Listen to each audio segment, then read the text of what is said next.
लघुचाप जनित वर्षा प्रभाव में धान चाष उजुड़ी गला। चाषी वर्षकर भात हांडी को वर्षा जल सबू धोईदेला।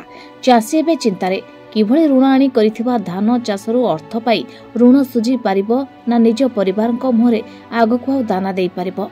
खाली सेतिकी नुहे, गोटे लघुचाप वर्षा रे धान सबू वर्षा जल रे बिलरे उबुटुबु हेउथिबा बेले आउ गोटे लघुचाप वर्षा आसी पहुंची गलानी।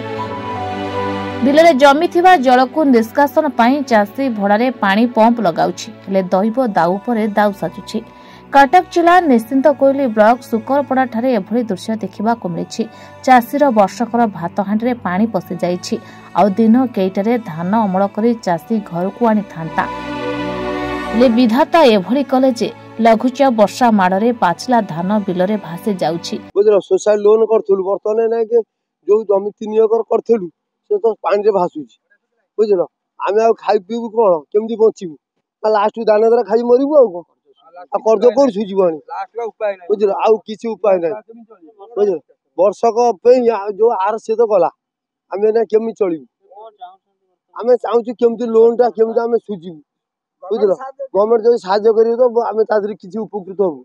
धान बिल पानी सब वर्षा सब ठिया जानी मोटर लगे पानी चलती चाष आज्ञा 3 एकर करूँ माने बहुत कष्ट करके वर्षक आहार रखीलु किंतु आउ ये जो वर्षा अदिनिया वर्षा ये पुष मसरे आमको दाना छड़े नेला आम बचीबू केमती ये देखु आम माने आड़ू पड़ी सब आड़े माने जुआड़ को अनेबे आम कौन करूँ लोन करके बर्त गरीब लोक लास्ट को दाना दरा खाइबू जब गवर्नमेंट साहाय्य किसी आमको साहाय्य करते आम एथर खुशी हूँ।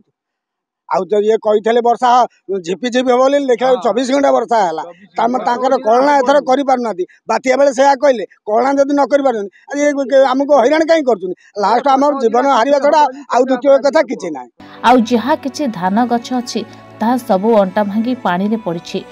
ताकू पानी रो छाणीबाको पानी पंप लगाई चाषी निजर शेष चेष्टा जारी रखिछि। हेले ऋण करी धान चाष करथिबा चाषी किपरि ऋण सुझिबो ताकू नै बड़ चिंतारे। Salepur Joshani Singh report, Mahabharat live.